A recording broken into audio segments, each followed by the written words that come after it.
IMC TV. When you can't find instrument conditions, such as in the Southwest and the South United States, would you say night flying would be a good way to train for instrument flight? It would be. However, you know, when you're in Nevada, full moon, it's like flying daytime. Oh, okay, I see, okay. Especially in Las Vegas. Yes, there wouldn't be much simulation there. And I think those places probably should work with some good advanced simulators. I think that's the only way. However, also at the same time, bad weather comes in once a while. That is another danger, because people that are flying under visual conditions, they get their instrument rating under simulated conditions, and then suddenly, you know, actual instrument condition weather comes in, you know, once every year. And if somebody thinks that they can go and fly because they're instrument rated, they may be for a big surprise. It's very, very different flying. Radek, do you see a national meeting of the IMC clubs in the near future? Absolutely. Absolutely, one of our goals is to put together some kind of a national conference of chapters. That is going to be our first goal, potentially even this summer. How many chapters do we have at this time? Currently we have 16 chapters.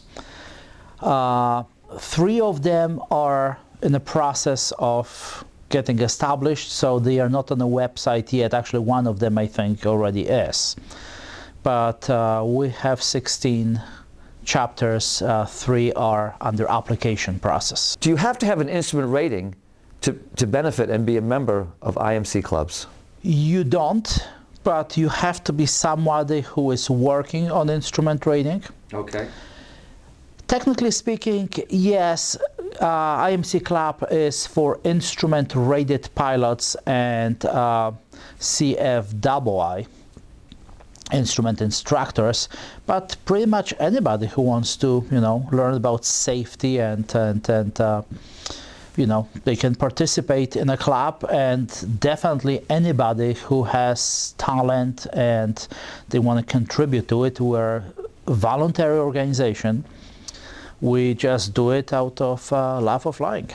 What are some of the membership benefits of IMC clubs? There are a number of benefits.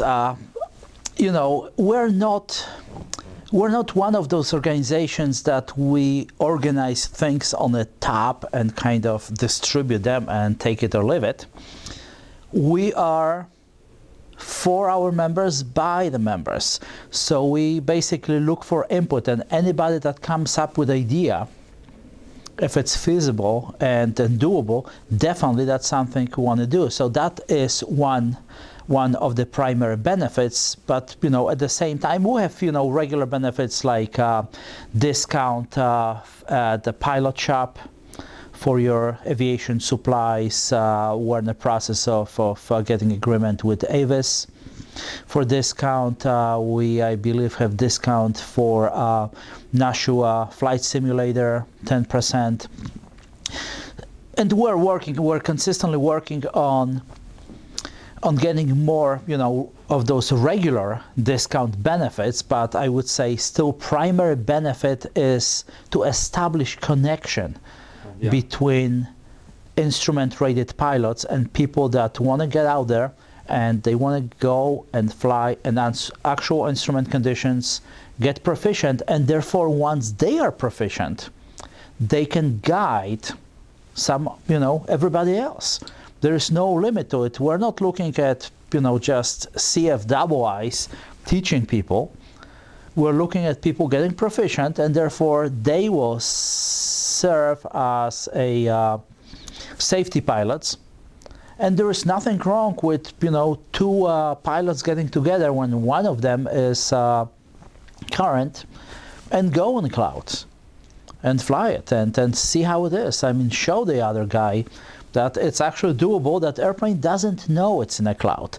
So we don't have to do anything differently. That's the whole key. Yeah. But still, people usually fear unknown.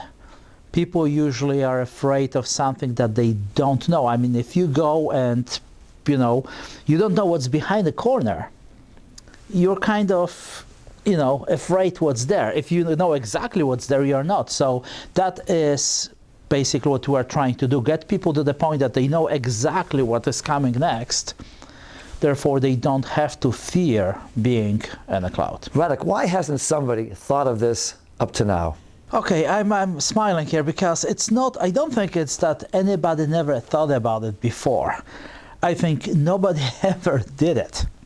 Okay, so we've all That's the whole thing. I mean, people have a lot of great ideas out there. It's just a matter of doing it, you know?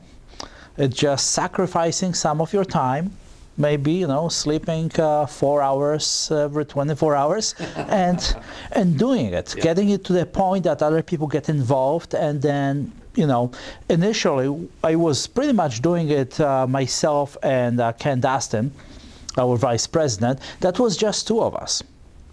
And it wasn't easy. It wasn't easy. It's still primarily financed out of my own pocket. And the rest of it, it was we were contributing time to it. Yeah.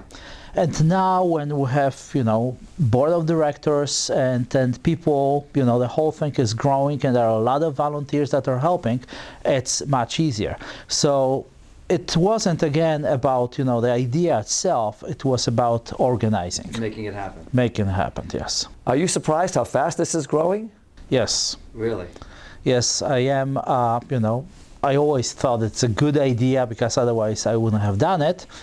But I'm really surprised we just crossed 500 members since that was, I think, November of last year when we went national. And we're still adding on pretty much on average member per day. Radek, thank you for your interview today. You have a wonderful organization. I wish you all the luck. This is John Roberts with IMC TV. Thank you for tuning in.